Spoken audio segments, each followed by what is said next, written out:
Haysanis dhiitatu findeemtan akka magaalaa Riyaaditti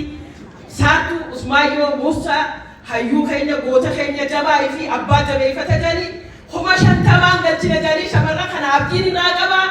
maallaqni dhaafaadha nama wal qabaachuu qaba jenna galatooma horaa budaa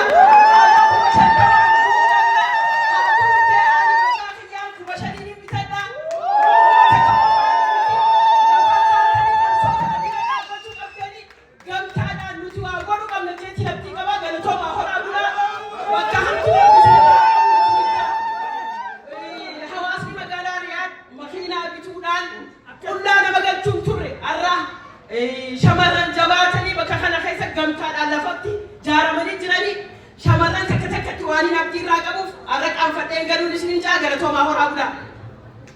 Galatoomi haadha hundee eedalumaa bal'ame derriyaala humna shani haadha hundee galatoomi goota maqaan keetu waan ajaa'ibaati galatoomi ennaa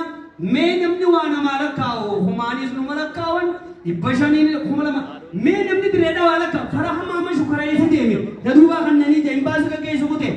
lakkawa lakkoitani furta wonno an kaisani imamina ye ammo ani naduba kaltatate woni bireeda wan mala kawote hanjawo hanjiradu tate hotanu tidamadi